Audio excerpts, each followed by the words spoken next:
దేవుడి చేతిలో మనము ఈరోజు పిలువబడిన సేవకులని పిలువబడతా ఉంటే అయ్యగారు వస్తున్నారు, చప్పట్లు కొట్టండి అంటే చప్పట్లు కొడితేనే మనం పొంగిపోకూడదు. దాని వెనక రాళ్ళు కూడా పడతాయి. ఏ వ్రతం బ్యాలెన్స్ తప్పిన రాళ్ళు పడతాయి మీకు తెలుసా? అప్పుడే మనకు శత్రువులు ఎక్కువైతారు తెలుసా? సౌలుకు 1000 కొలది, దావీదుకు 10,000 కొలది అని కీర్తన వాడారు. వాళ్ళు జేజేలు పలికినారు. ఎవరు? ఇశ్రాయేలు ప్రజల స్త్రీలు. గొలియాతును చంపి రభసగా వచ్చినాడు. ఆయన రాజు ముందర వస్తా ఉన్నాడు. శత్రువు హతమైపోయినాడు. సంబరాలు చేసుకుంటా ఉన్నారు. ప్రజలు కాస్త ఎనర్జీతో మాట్లాడుతున్నారు. సౌలు 1000 కొలది, దావీదు 10,000 కొలది శత్రువులను సంహరించి అని అంటేనే ఈయన చెవికి అది చాలా బాధగా అనిపించింది, కష్టంగా అనిపించింది.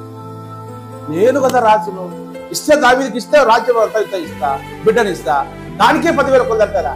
నాకు కదా 10,000 కొలది అనాల్సిందని చెప్పి ఆ క్షణమే దావీదు మీద విషపు చూపు నిలిపాడట.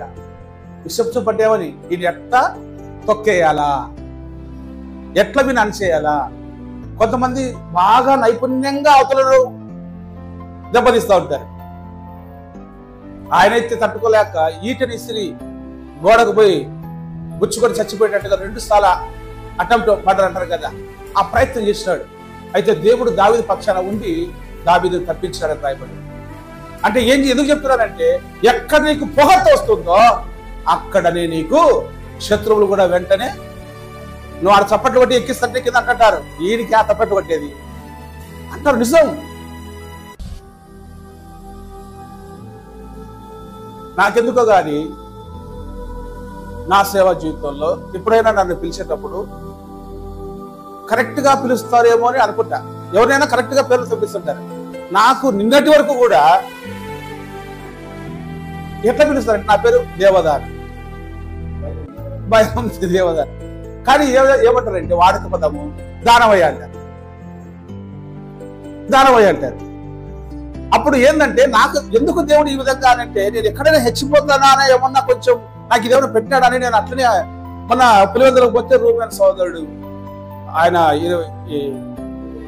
25 సంవత్సరాల జూబ్లీ వేడుకలని పెట్టాడు, సేవలోకి వచ్చాడు. ఆడందరికీ తెలుసు దేవదానం అని. కానీ అట్లా పిలిచేటప్పుడు దానమయ్య గారు వచ్చి ప్రార్థన చేశారు. నేను పొంగిపోకుండా డిస్టర్బెన్స్ తో పోవాలంటే,